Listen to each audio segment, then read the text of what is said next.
Hello friends, good morning. કેમ છો મિત્રો? મજામાં?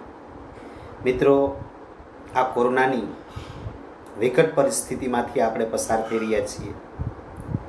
નવા શૈક્ષણિક સત્રની શરૂઆત પણ થઈ રહી છે.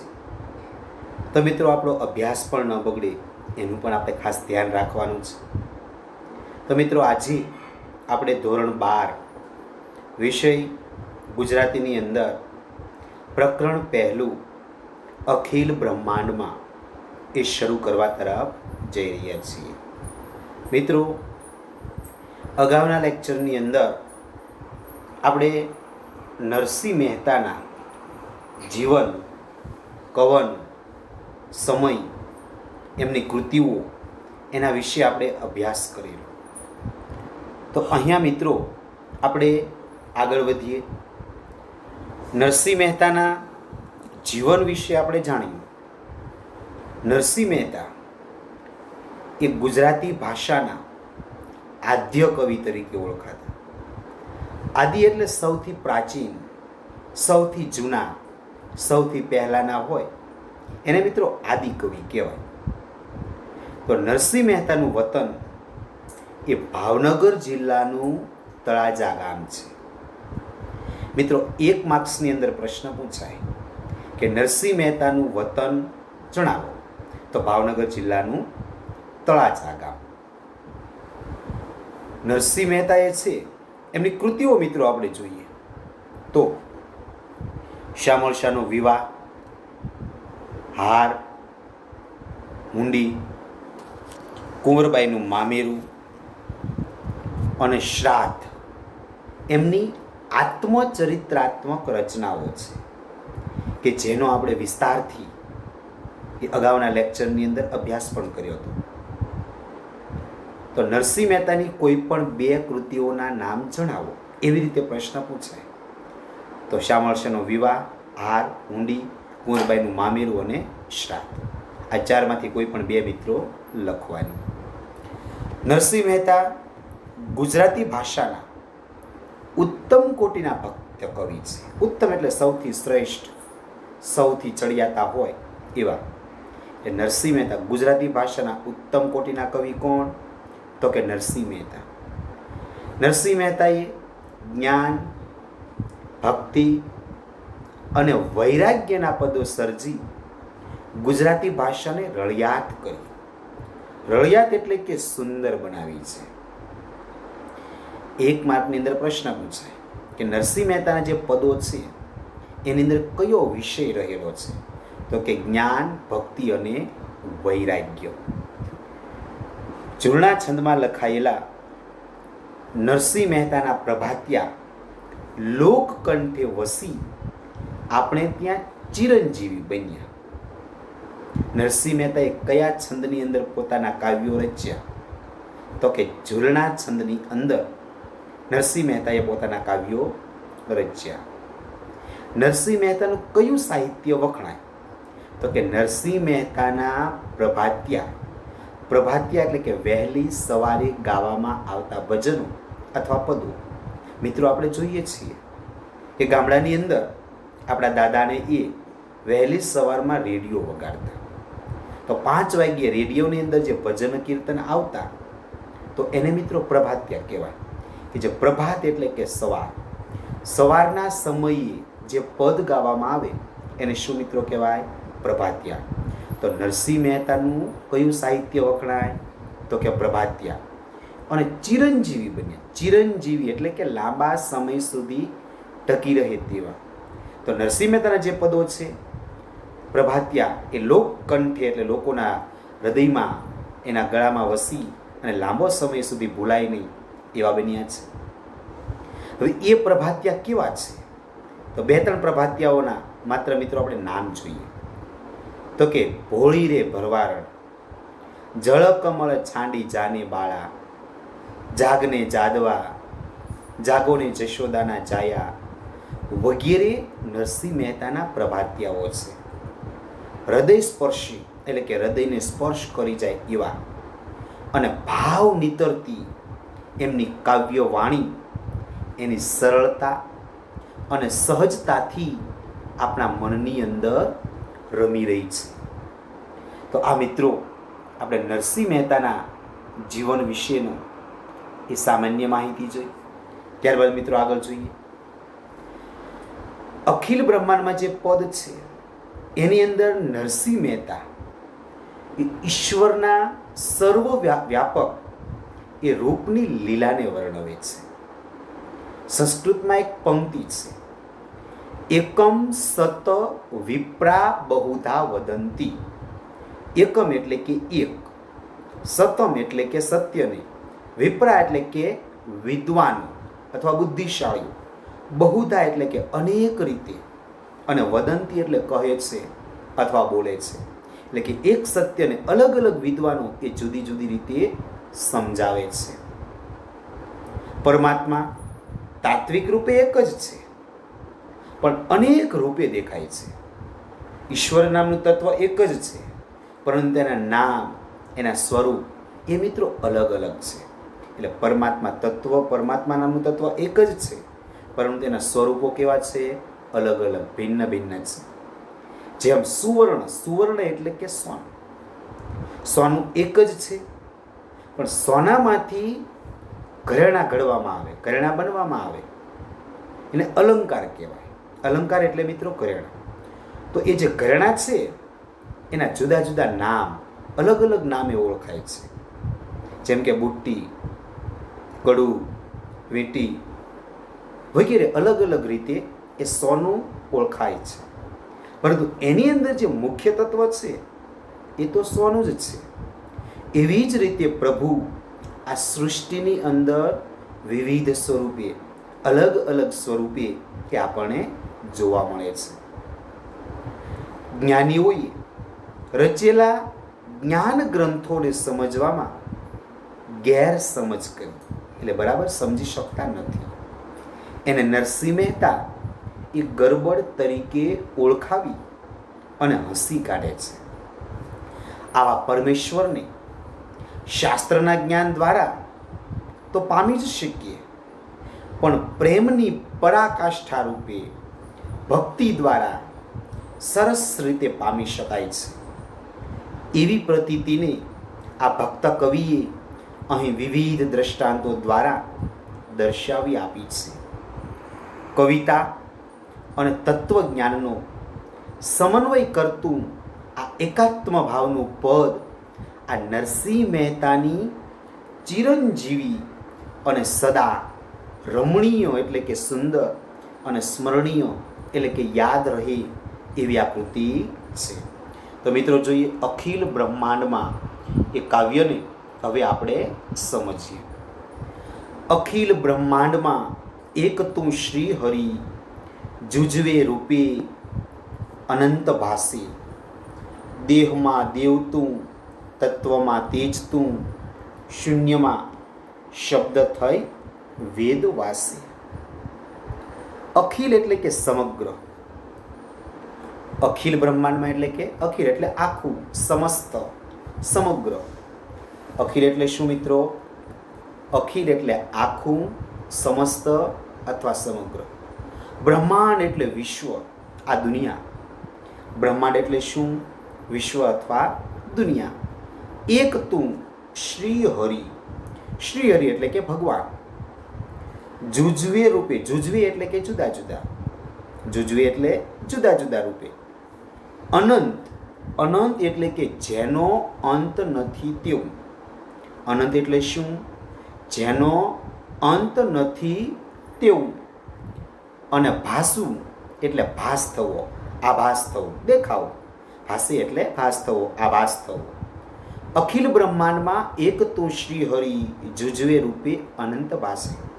એટલે કે સમગ્ર બ્રહ્માંડમાં એક શ્રી હરિ તું જ રહેલો છો, પણ તું જુદા જુદા રૂપે અનંત દેખાઈ રહ્યો છે. દેહમાં દેવ તું. દેહ એટલે મિત્રો શરીર. દેહમાં દેવ તું. દેહ એટલે શું? શરીર. દેહમાં દેવ તું. તત્વમાં તેજ તું. તત્વમાં તેજ તું. તત્વ એટલે પંચભૂતો કે જેની અંદર પૃથ્વી, જળ, તેજ, વાયુ અને આકાશ, આ મિત્રો 5 તત્વો છે કે જેનાથી આપણું સમગ્ર શરીર, સમગ્ર સૃષ્ટિ બનેલી છે. કયા એ 5 તત્વો છે?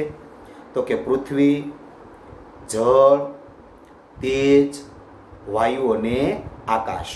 આ પંચ મહાભૂતો પણ કહેવાય, આ 5 તત્વો પણ મિત્રો કહેવાય. તો એ પંચ તત્વોથી આપણું આ સમગ્ર એ શરીર એ બનેલું છે. એટલે તત્વમાં તેજતું શૂન્યમાં શબ્દ થઈ વેદ વાસે. શૂન્ય વિનાનું, ખાલી, કે જેની અંદર કંઈ પણ વસ્તુ ન હોય એને મિત્રો શૂન્ય કહેવાય.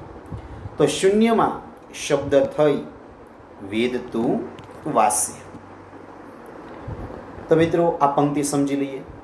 અખિલ બ્રહ્માંડમાં એક તું શ્રી હરિ, એટલે સમગ્ર બ્રહ્માંડની અંદર, સમગ્ર વિશ્વની અંદર એ ભગવાન વ્યાપીને રહેલા છે અને જુદા જુદા રૂપે અનંત સ્વરૂપે દેખાય છે. શ્રી હરિ દેહમાં એટલે કે શરીરમાં દેવરૂપે રહેલા છે. સમગ્ર તત્વમાં આકાશ, તેજ, પૃથ્વી, વાયુ, તેજની અંદર એ તેજ સ્વરૂપે રહેલા છે અને શૂન્યની અંદર એ વેદ તરીકે રહેલા છે.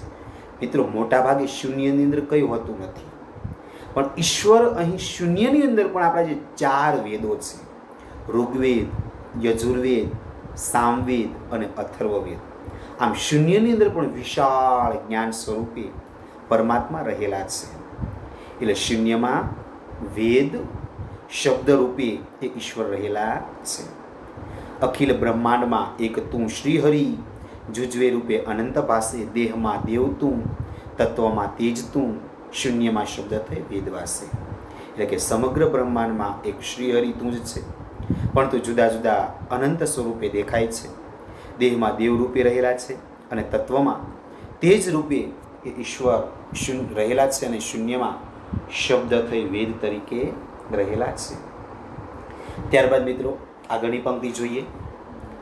પવન તું, પાણી તું, ભૂમિ તું ભૂધરા, વૃક્ષ થઈ ફૂલી રહ્યો આકાશે, વિવિધ રચના કરી અનેક રસ લેવાને, શિવ થકી જીવ થયો એ જ આશે. પવન તું, ઈશ્વર સમગ્ર સૃષ્ટિની અંદર પવન તરીકે રહેલા છે. પાણી તું, પાણી એટલે કે જળ, ઈશ્વર પાણી સ્વરૂપે પણ રહેલા છે. ભૂમિ એટલે જમીન, ભૂમિ એટલે પૃથ્વી, જમીન, એટલે જમીન તરીકે પણ ઈશ્વર જ રહેલા છે, પરમાત્મા રહેલા છે. ભૂધરા, ભૂધરા એટલે ભૂમિને ધારણ કરનાર, અહીં શ્રી કૃષ્ણ. ભૂધરા એટલે શું? ભૂમિને ધારણ કરનાર શ્રી કૃષ્ણ. એ જમીનને ધારણ કરનાર પણ પરમાત્મા જ છે. વૃક્ષ થઈ ખુલી રહ્યો આકાશે, એટલે ઈશ્વર એ આકાશની અંદર વૃક્ષ રૂપે એ ખીલી રહ્યા છે. વૃક્ષ થઈ ફૂલી રહ્યો આકાશે, એટલે કે ઈશ્વર આકાશમાં વૃક્ષ રૂપે એ ખીલી રહેલા છે. વિવિધ રચના કરી અનેક રસ લેવાને, વિવિધ રચના કરી એટલે અલગ અલગ પ્રકારની સૃષ્ટિ બનાવી ઈશ્વરે છે. આમ અનેક પ્રકારના આ પૃથ્વી ઉપર અનેક પ્રકારના વૃક્ષો, વનસ્પતિ, પશુઓ, પક્ષીઓ, નદી, નાળા, આ બધા જ તત્વો રહેલા છે અને દરેકે દરેક તત્વ એ આપણને એ સૌંદર્ય પૂરું પાડે છે, આપણા મનને શાંત કરે છે, આનંદિત કરે છે. તો ઈશ્વરે આ વિવિધ સૃષ્ટિની રચના કરી. એટલે નરસિંહ મહેતા કહે છે કે હે ઈશ્વર, તમે આ વિવિધ સૃષ્ટિની એ રચના કરી છે અનેક રસ લેવા માટે. શિવ થકી જીવ થયો એ જ આશે. આમ આ અલગ સૃષ્ટિનો રસ લેવા માટે આપણે જીવ એ શિવમાંથી છૂટો પડ્યો છે. તો ઈશ્વર પવન સ્વરૂપે રહેલા છે, પાણી સ્વરૂપે રહેલા છે, ભૂમિ એટલે કે જમીન સ્વરૂપે રહેલા છે, ભૂધરા એટલે કે જમીનને ધારણ કરનાર તરીકે રહેલા છે અને વૃક્ષ થઈ સમગ્ર આકાશની અંદર એ ઈશ્વર ખીલી રહ્યા છે. વિવિધ રચના કરી અનેક રસ લેવાને, એટલે હરિએ અનેક પ્રકારના રસને માણવા માટે આ વિવિધ સૃષ્ટિની રચના કરી. શિવ થકી જીવ થયો એ જ આશા, એટલે કે એ જ આશાએ એ શિવમાંથી જીવ થયો. તો મિત્રો અહીંયા નરસિંહ મહેતા સમજાવે છે કે ઈશ્વર પવન, પાણી, ભૂમિ, ભૂધરા અલગ અલગ સ્વરૂપે રહેલો છે અને વૃક્ષ થઈ એ સમગ્ર વિશ્વની અંદર, આકાશની અંદર ખીલી રહેલા છે. ઈશ્વરે અલગ પ્રકારના રસ લેવા માટે આ સૃષ્ટિની રચના કરી છે અને એ જ આશાએ એ શિવમાંથી જીવ થયો. ત્યારબાદ મિત્રો આગળ જોઈએ. વેદ તો એમ વધે, શ્રુતિ સ્મૃતિ શાખ દે, કનક કુંડળ વિશે ભેદ ન હોય, ઘાટ ઘડિયા પછી નામ રૂપ જુજવા, અંતે તો હેમનું હેમ. હેમ એટલે મિત્રો સોન. વેદ તો એમ વધે, વધે એટલે કહેવું, બોલવું. વધે એટલે શું? બોલે, કહે. વેદ તો એમ કહે છે કે શ્રુતિ અને સ્મૃતિ, શ્રુતિ અને સ્મૃતિ મિત્રો બંને શબ્દો અલગ અલગ છે. શ્રુતિ એટલે શું? તો કે શ્રુતિ એટલે કે શ્રવણ દ્વારા પ્રાપ્ત કરેલું જ્ઞાન. આપણે જે સાંભળીએ અને સાંભળવાથી જે જ્ઞાન પ્રાપ્ત થાય એને મિત્રો શ્રુતિ કહેવાય. શ્રુતિ એટલે શું? શ્રવણ દ્વારા પ્રાપ્ત કરેલું જ્ઞાન. શ્રુતિ એટલે શું? શ્રવણ દ્વારા પ્રાપ્ત કરેલું જ્ઞાન. ત્યારબાદ મિત્રો સ્મૃતિ શબ્દ છે. સ્મૃતિ એટલે શું? તો અહીં મિત્રો વેદ પછીના ધર્મશાસ્ત્રો, આપણા જે 4 વેદો છે, ઋગ્વેદ, યજુર્વેદ, સામવેદ અને અથર્વવેદ, આ 4 વેદોની અંદર પુષ્કળ પ્રમાણમાં જ્ઞાન રહેલું છે. તો એ 4 વેદો પછીના જે ધર્મશાસ્ત્રો છે એને મિત્રો સ્મૃતિ કહેવાય. એટલે વેદો પછીનું જે જ્ઞાન છે એને શું કહેવાય? સ્મૃતિ. મિત્રો બંને શબ્દોની અંદર ખાસ ધ્યાન રાખજો, શ્રુતિ અને સ્મૃતિ.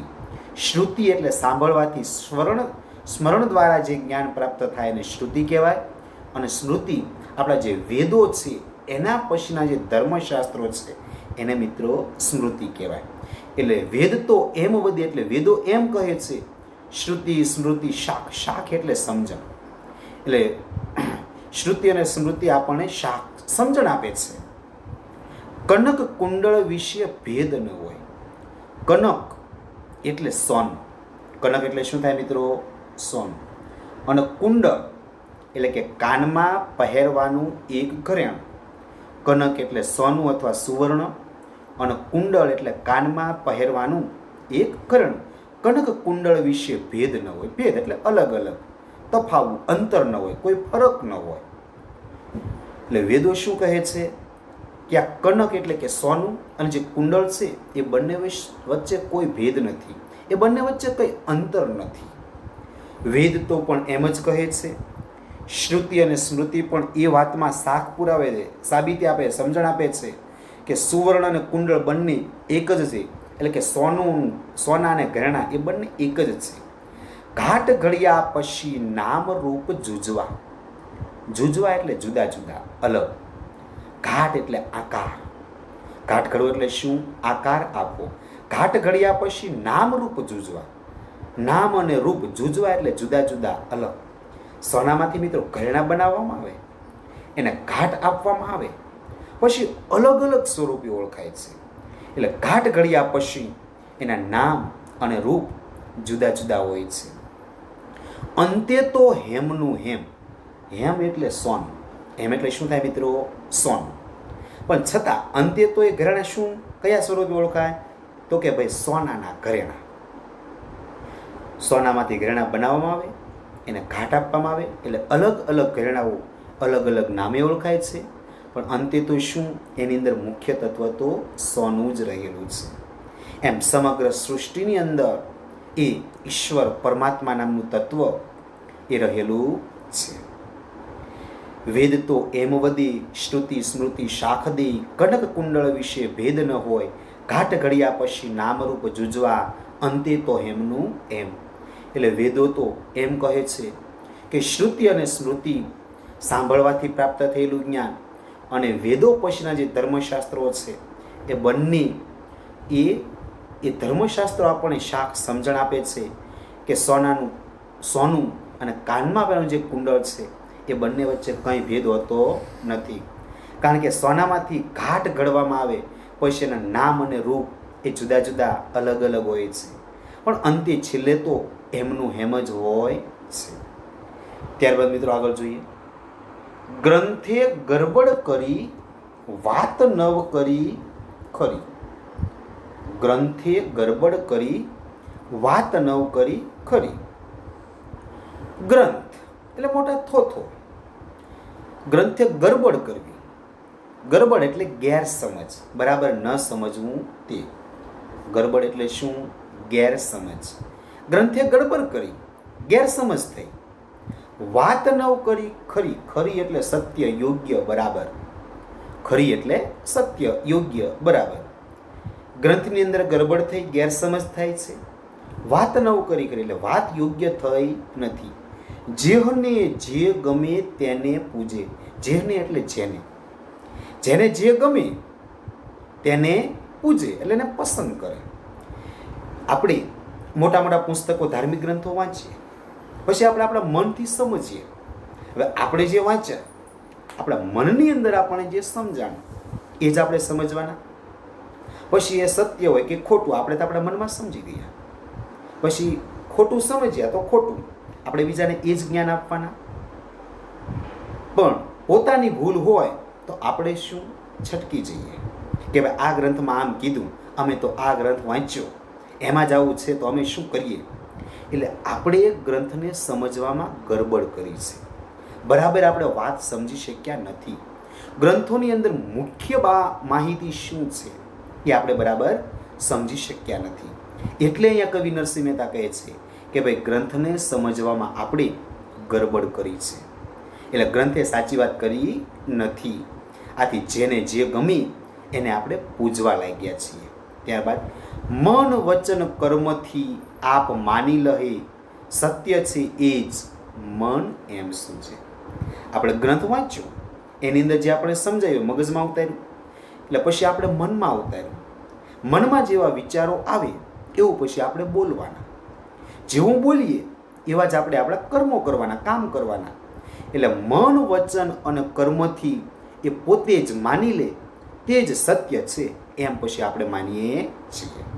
એટલે અહીંયા નરસિંહ મહેતા કહે છે કે ગ્રંથે ગરબડ કરી વાત નવ કરી ખરી. જેને જે ગમે તેને પૂજે. મન વચન કર્મથી આપ માની લહે સત્ય એ જ મન એમ શું છે. નરસિંહ મહેતા સમજાવે છે કે ગ્રંથને સમજવામાં આપણે ગરબડ કરી, બહુ મોટી ભૂલ કરી છે. ગ્રંથે સાચી વાત કરી નથી. આથી જેને જે ગમી તેને પૂજે છે. મન વચન કર્મથી પોતે જ માની લે છે તે જ સત્ય છે એમ માને છે. ત્યારબાદ મિત્રો છેલ્લી પંક્તિ જોઈએ. વૃક્ષમાં બીજ તું, બીજમાં વૃક્ષ તું. જો પટંતરો એ જ પાસે. ભણે નરસૈયો એ મન તણી શોધના. પ્રીત કરું પ્રેમથી પ્રગટ થાશે. નરસિંહ મહેતા કહે છે વૃક્ષમાં બીજ તું. વૃક્ષની અંદર પરમાત્મા બીજ સ્વરૂપે રહેલા છે અને બીજમાં વૃક્ષ તું, અને બીજની અંદર વૃક્ષ સ્વરૂપે રહેલા છે. જો પટંતર, પટંતર એટલે અંતરપટ, પડદો. પટંતર એટલે અંતરપટ, પડદો. એ જ પાસે. આ અજ્ઞાન રૂપી પડદો દૂર થાય તો ઈશ્વર દરેકની અંદર રહેલા છે એ આપણે સમજી શકીએ છીએ. વૃક્ષમાં બીજ તું, બીજમાં વૃક્ષ તું. જો પટંતરો એ જ પાસે. એટલે ઈશ્વર વૃક્ષની અંદર બીજ સ્વરૂપે રહેલા છે અને બીજની અંદર વૃક્ષ સ્વરૂપે રહેલા છે. આપણે મિત્રો જોઈએ કે વૃક્ષમાં બીજ ઉત્પન્ન થાય અને એ બીજ આપણે વાવીએ એટલે એ જ બીજમાંથી વળી પાછું વૃક્ષ થવાનું. એટલે વૃક્ષની અંદર બીજ અને બીજની અંદર વૃક્ષ રહેલું છે. આ પટંતર એટલે અજ્ઞાન રૂપી પડદો, અંતરપટ. આ અજ્ઞાન રૂપી પડદો જો દૂર થાય, આપણે સત્ય સમજાય તો ઈશ્વર એક જ છે એ આપણે બરાબર સમજી શકીએ. ભણે નરસૈયો, ભણે એટલે કહે. ભણે એટલે શું? કહે. નરસિંહ મહેતા કહે છે કે એ મન તણી શોધના પ્રીત કરું પ્રેમથી પ્રગટ થાશે. નરસિંહ મહેતા કહે છે કે ભાઈ ઈશ્વર એક જ છે, તો એ મનથી, એ મનની શુદ્ધિ છે, એ મન તણી શોધ. તો એ શું? એ મનની શુદ્ધિ છે. પરમાત્માને પ્રીત કરું છું અને એ પ્રેમથી પ્રગટ થશે. વૃક્ષમાં બીજ તું, બીજમાં વૃક્ષ તું, જો પટંતરો એ જ પાસે, ભણી નરસૈયો એ મન તણી શોધના, પ્રીત કરું પ્રેમથી પ્રગટ થશે. વૃક્ષમાં બીજ સ્વરૂપે ઈશ્વર રહેલા છે અને બીજમાં વૃક્ષ પણ તું જ છે. એમાં આવરણ જોઉં છું, એટલે અંતરપટ જોઉં છું. નરસિંહ મહેતા કહે છે કે એ મનની શોધ, એ મનની શુદ્ધિ છે, એ શોધ છે. પરમાત્માને પ્રીત કરું છું, એટલે કે હે પરમાત્મા, તમે પ્રેમથી પ્રગટ થઈજો. તો મિત્રો, અહીં ફરી એક નજર આપણે કાવ્યોમાં જોઈ લઈએ. અખિલ બ્રહ્માંડમાં એક તું શ્રીહરિ, જુજવે રૂપે અનંત ભાસે, દેહમાં દેવ તું, તત્વમાં તેજ તું, શૂન્યમાં શબ્દ થઈ વેદ વાસે. એટલે ઈશ્વર સમગ્ર બ્રહ્માંડમાં એક શ્રીહરિ તું જ છે. જુદા જુદા એ સ્વરૂપે અનંત રૂપે દેખાય છે. શ્રીહરિ દેહમાં દેવ રૂપે, તત્વમાં તેજ રૂપે અને શૂન્યમાં એ શબ્દ રૂપે એ વેદ બની અને બોલી રહ્યા છે. પવન તું, પાણી તું, ભૂધરા, વૃક્ષ થઈ ફૂલી રહ્યો આકાશે. ઈશ્વર પવન છે, પાણી પણ ઈશ્વર છે, જમીન પણ ઈશ્વર છે. ભૂધરા એટલે જમીનને ધારણ કરનાર, જમીનને ધારણ કરનાર પણ ઈશ્વર જ છે. અને વૃક્ષ થઈ એ સમગ્ર આકાશની અંદર ઈશ્વર એ ખીલી રહ્યા છે. વિવિધ રચના કરી અનેક રસ લેવાને, શિવ થકી જીવ થયો એ જ આશે. આમ હરિએ અનેક પ્રકારના રસને માણવા માટે વિવિધ રચના કરી છે. એ જ આશાએ એ શિવમાંથી જીવ થયો છે. ત્યારબાદ વેદ તો એમ વધે, શ્રુતિ સ્મૃતિ શાખ દે. કનક કુંડળ વિશે ભેદ ન હોય, ઘાટ ઘડિયા પછી નામરૂપ જુજવા, અંતે તો એમનું એમ હોય. વેદ પણ એમ જ કહે છે, શ્રુતિ અને સ્મૃતિ પણ એ જ વાતમાં સાખ પુરાવે છે કે કનક એટલે કે સુવર્ણ અને કુંડળ એટલે કાનમાં પહેરવાનું સોનાનું ઘરેણું, એ બંને વચ્ચે કોઈ ફરક નથી. સોનામાંથી અનેક ઘાટના અલંકાર બનાવ્યા અને તેને જુદા જુદા નામ આપ્યા, પણ આખરે તો એ હેમ એટલે કે સોનાનું સોનું જ છે. ગ્રંથે ગરબડ કરી, વાત નવ કરી ખરી, જેને જે ગમે તેને પૂજે, મન વચન કર્મથી માની લહે સત્ય એ જ એમ મન સમજે. ગ્રંથને સમજવામાં આપણે ગરબડ કરી છે. ગ્રંથે સાચી વાત કરી નથી, આથી તે જ સત્ય છે એમ માને છે, તેને પૂજે છે. મન, વચન અને કર્મથી એ પોતે જે માની લે છે એને જ સત્ય માને છે એમ માને છે. ત્યારબાદ વૃક્ષમાં બીજ તું, બીજમાં વૃક્ષ તું, જો પટંતરો એ જ પાસે, ભણે નરસૈયો એ મન તણી શોધના, પ્રીત કરું પ્રેમથી પ્રગટ થશે. વૃક્ષમાં બીજ તું છે, એમ બીજમાં વૃક્ષ પણ તું જ છે. એમાં આવરણ એટલે અંતરપટ પડદો હું જોઉં છું.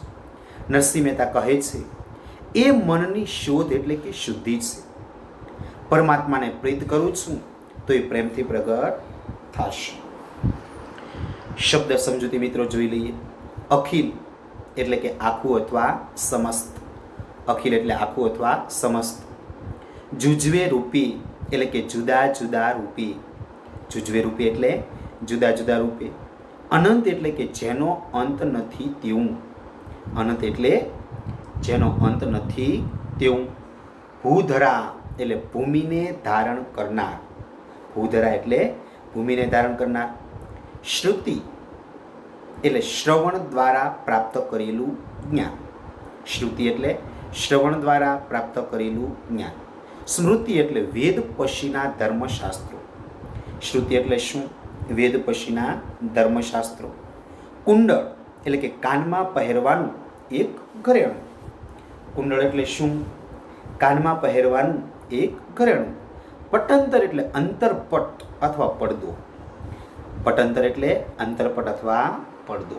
ત્યારબાદ મિત્રો સ્વાધ્યાય કે નીચેના પ્રશ્નોના એક એક વાક્યમાં ઉત્તર લખો. નીચેના પ્રશ્નોના એક એક વાક્યમાં ઉત્તર લખો. તો મિત્રો જોઈએ, સમગ્ર બ્રહ્માંડમાં કોણ વ્યાપેલું છે? સમગ્ર બ્રહ્માંડમાં કોણ વ્યાપેલું છે? તો કે સમગ્ર બ્રહ્માંડમાં શ્રી હરિ પરમાત્મા વ્યાપેલા છે. સમગ્ર બ્રહ્માંડમાં શ્રી હરિ પરમાત્મા વ્યાપેલા છે. ત્યારબાદ મિત્રો બીજો પ્રશ્ન, પરમાત્માએ વૈવિધ્યપૂર્ણ સૃષ્ટિનું સર્જન શા માટે કર્યું? પરમાત્માએ વૈવિધ્યપૂર્ણ સૃષ્ટિનું સર્જન શા માટે કર્યું? તો મિત્રો જવાબ છે, પરમાત્માએ પોતાની રસવૃત્તિથી અનેક રસ લેવા માટે આ વૈવિધ્યપૂર્ણ સૃષ્ટિનું સર્જન કર્યું. શા માટે સર્જન કર્યું? તો કે પરમાત્માએ પોતાની રસવૃત્તિથી અનેક રસ લેવા માટે આ વૈવિધ્યપૂર્ણ એ સૃષ્ટિનું સર્જન કર્યું. ત્યારબાદ મિત્રો ત્રીજો પ્રશ્ન છે, અખિલ બ્રહ્માંડમાં કાવ્યમાં વેદ અને સ્મૃતિશાસ્ત્રો શું કહે છે? અખિલ બ્રહ્માંડમાં વેદ અને સ્મૃતિશાસ્ત્રો શું કહે છે? તો એ મિત્રો જોઈએ, અખિલ બ્રહ્માંડમાં વેદ અને સ્મૃતિશાસ્ત્રો કહે છે, વેદ કે જેમ સુવર્ણ એટલે કે સોનું, સુવર્ણ એટલે કે સોનું,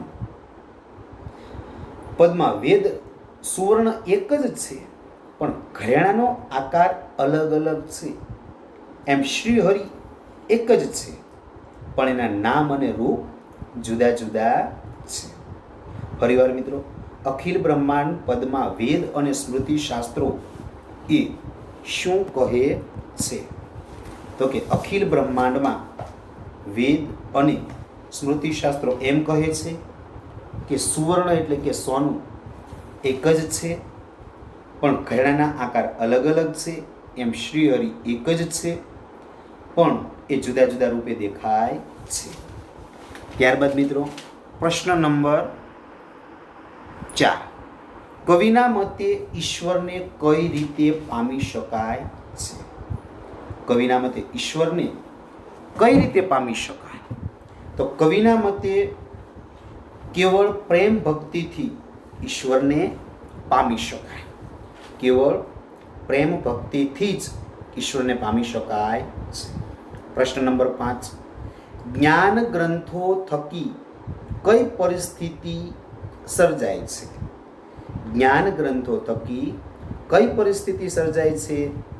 તો કે જ્ઞાન ગ્રંથો થકી ઈશ્વર સંબંધી ગરબડ એટલે કે ગેરસમજની પરિસ્થિતિ સર્જાય છે.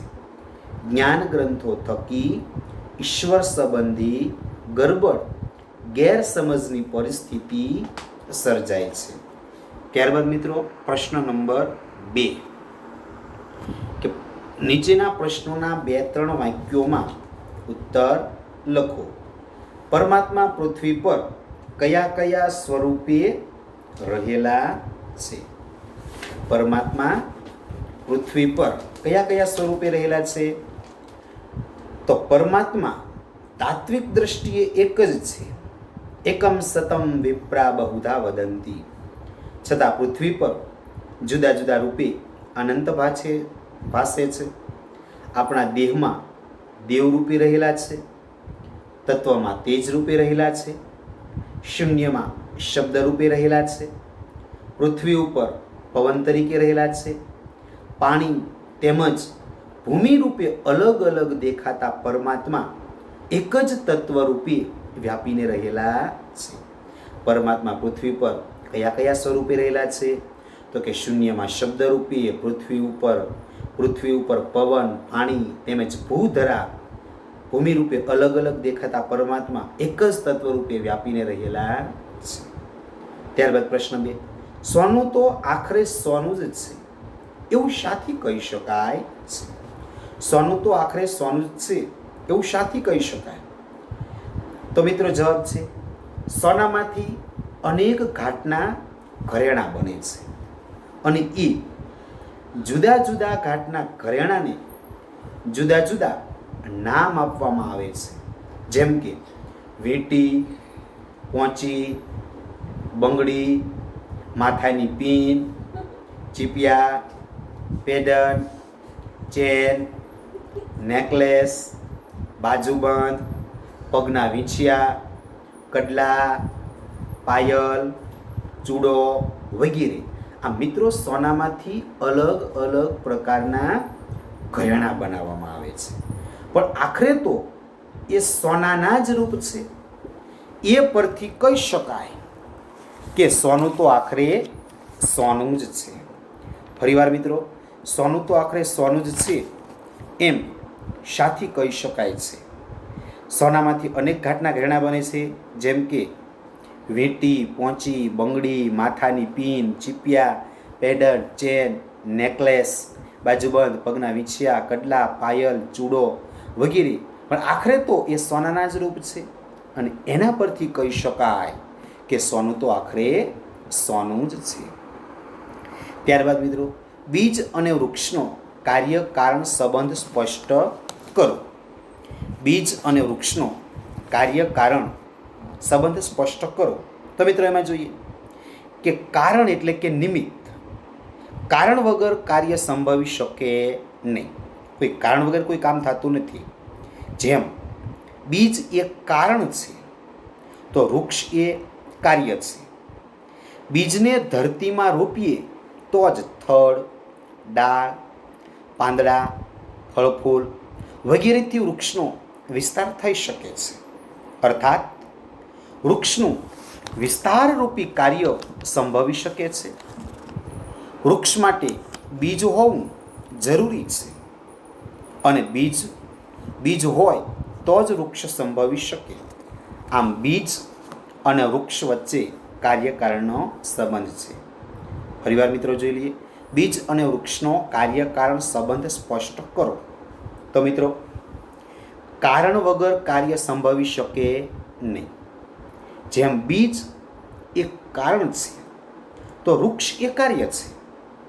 બીજને ધરતીમાં રોપીએ તો જ થડ, ડાળ, પાંદડા, ફળફૂલ વગેરેથી વૃક્ષનો વિસ્તાર થઈ શકે. એટલે કે વૃક્ષનું વિસ્તારરૂપી કાર્ય સંભવી શકે.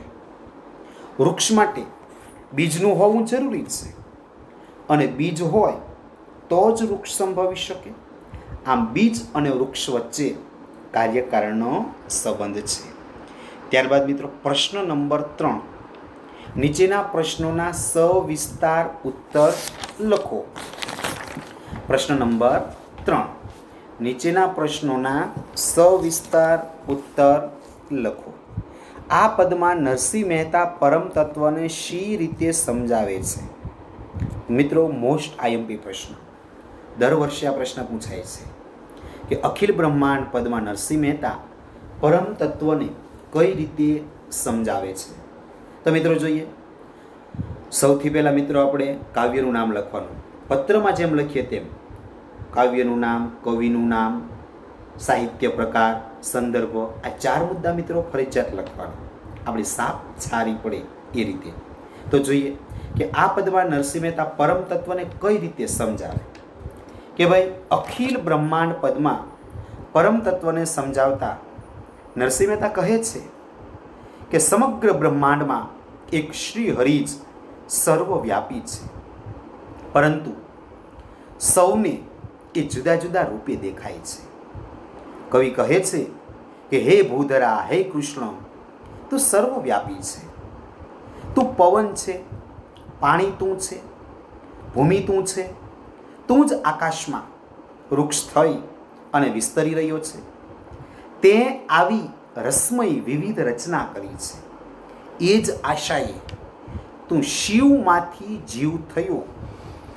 વેદ એમ કહે છે કે કનક અને કુંડળ એ બંનેમાં કોઈ ફરક નથી.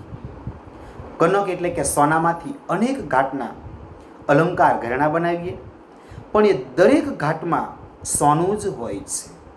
આ વાતને શ્રુતિ અને સ્મૃતિ પણ સાક્ષી પૂરે છે. પણ પરમાત્મા વિશે વાત કરતા ગ્રંથોએ ગરબડ કરી છે. મૂળ વાત કરી નથી. પરિણામે જેને જે ગમે તેને જ પૂજે છે. મન, વચન અને કર્મથી એને જ સત્ય માની લે છે. પરંતુ કવિ નરસિંહ મહેતા કહે છે કે વૃક્ષમાં બીજ તું અને બીજમાં વૃક્ષ તું.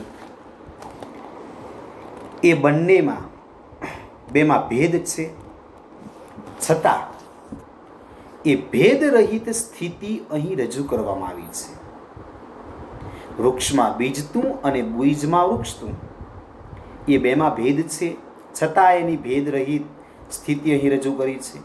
અંતમાં નરસિંહ મહેતા સૌને કહે છે, સત્ય હકીકત તો એ છે કે મનથી શોધ કરતા સમજાયું કે પ્રીત એટલે કે પ્રેમ, સ્નેહ કરવાથી જ પરમાત્મા પ્રેમથી પ્રગટ થશે.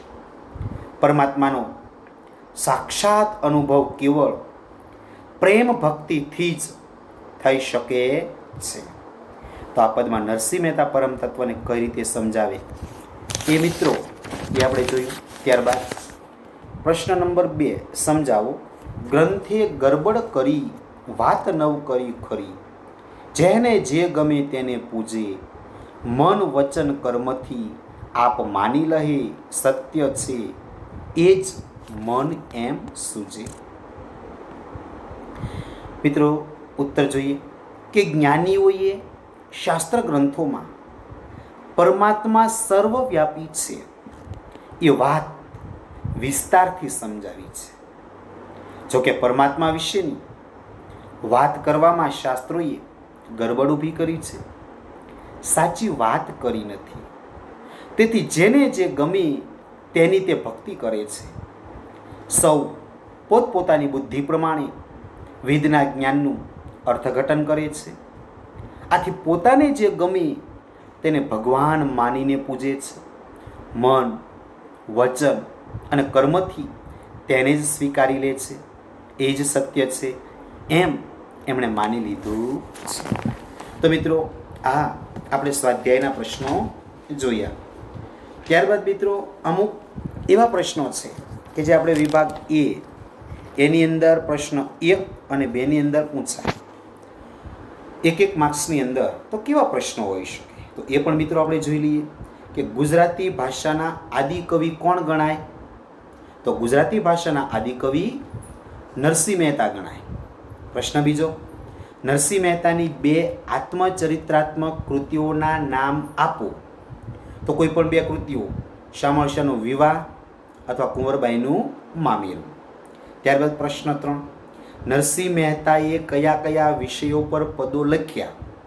તો કે નરસિંહ મહેતાએ જ્ઞાન, ભક્તિ અને વૈરાગ્ય પર એ પોતાના પદો લખેલા છે. ત્યારબાદ નરસિંહ મહેતાએ પ્રભાતિયા માટે કયો છંદ વાપર્યો? તો નરસિંહ મહેતાએ પ્રભાતિયા માટે ઝૂલના છંદ વાપર્યો. નરસિંહ મહેતાનું જળકમળ છાંડી જાને કાવ્ય પ્રભાત્યું છે કે પદ? નરસિંહ મહેતાનું જળકમળ છાંડી જાને એ પ્રભાત્યું છે.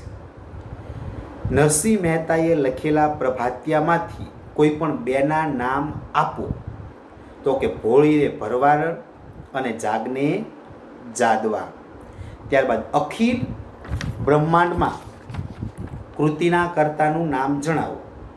અખિલ બ્રહ્માંડમાં કૃતિના કર્તાનું નામ છે નરસિંહ મહેતા. ત્યારબાદ અખિલ બ્રહ્માંડમાં કૃતિનું સાહિત્ય સ્વરૂપ જણાવો. તો અખિલ બ્રહ્માંડમાં કૃતિનું સાહિત્ય સ્વરૂપ પદ છે. ત્યારબાદ 10મો પ્રશ્ન, પરમાત્માની તાત્વિક એકતા દર્શાવતું સુવર્ણ અલંકારોનું દ્રષ્ટાંત કયા કાવ્યમાં છે? તો કે અખિલ બ્રહ્માંડ કાવ્યની અંદર. તો મિત્રો અહીંયા આપણે આ પહેલું જે કાવ્ય છે અખિલ બ્રહ્માંડમાં એ કાવ્યની સમજૂતી જોઈ અને સ્વાધ્યાયના પ્રશ્નોના ઉત્તર પણ જોયા. તો મિત્રો અહીંયા આપણે આ કાવ્ય પૂર્ણ કરીએ છીએ. મિત્રો હોમવર્કની અંદર તમારે સ્વાધ્યાય ફેરબુકની અંદર એ લખી નાખવાનો છે. તો અહીંયા આપણે કાવ્ય